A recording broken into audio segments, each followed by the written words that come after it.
Brian Powell of Iron Far here with Aliza Lapierre before the 2013 North Face Endurance Challenge. Aliza, how are you? I'm well, thank you, Brian. How are you? Doing well. Good. Last time we spoke, I think it was before the Western States 100. Yeah, it's been a while. How has your year been since then? It's been pretty good. Definitely not the season I planned on, just with foot surgery this past winter. But I've been progressing, and after recovering from Western States, did a couple of races. So I think I'm pretty happy where I'm at. Yeah. You went into Western States with probably some pretty high expectations after finishing third the year before. Didn't quite have the race you were expecting there, no? I don't think I really went into Western this year with high expectations. It was just finish and have a good day. I wasn't in the best shape because of my foot, and my foot wasn't fully healed. So, I mean, given the temperature and that I didn't have a lot of miles logged on my feet, I'm happy with the way it played out. Okay. And since then, you've run a couple less competitive races in Yep. New England, and how do you feel? Are you jazzed to have some strong competition to run against this weekend? I am excited. It's pretty intimidating to me, but at the same time, it's great to see them all, and it's very inspiring to me to have the opportunity to hang out with them and be on the same trails. So it's definitely going to help me gauge where I'm at and where I need to go, which will be helpful as I move forward. Yeah, you've run a lot of races back east where you've been the women's winner by quite a ways, including this fall where you ran the Vermont 50 and won that. Did you set a course record there? I did. And then you ran the Stone Cat Marathon, set a big course record there.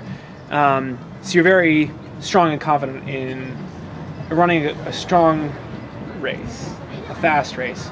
But racing, you don't have, we've talked about this before a little bit, but you've not had as much experience racing people. Yeah, and I'm never very confident, no matter where I'm running or racing, so that's something I'm working on.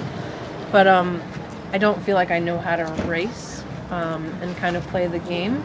I'm used to leading and just kind of relaxing and running my own style, so this kind of feels similar to Western States. It's something new and different, and but it's a learning experience, so I'm excited for that. Could there be some advantage in just being able to pace yourself and run your own really fast race on your own and maybe not get caught up in that game? There could be some advantage and then disadvantage as well, but I'm hoping I can just listen to my body and be patient and see what I can do out there. I don't want to leave a lot in the tank, which happens sometimes, so this is kind of the end of my season, and we'll see what happens out there. Not going to play conservatively? Hopefully not, no. No, but you did have two really good races this fall out in New England. How do you feel your fitness is compared to, say, Western States this year?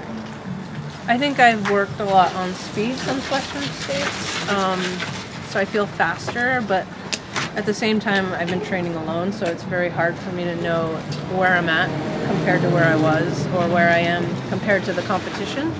So, you know, I always kind of think I'm in the same spot, but we'll find out. It's hard to gauge without something to bounce it off of or someone. So what have you, I mean, this is a rolling course, what have you been working on in training? My coach has me doing speed work, kind of some tempo runs, and then hill repeats as well, so shorter and longer. So I think I'm getting more used to working at a higher intensity and being comfortable with that. Should be helpful Yeah. late in this race. Yeah, it might be a little fast. Might, yeah.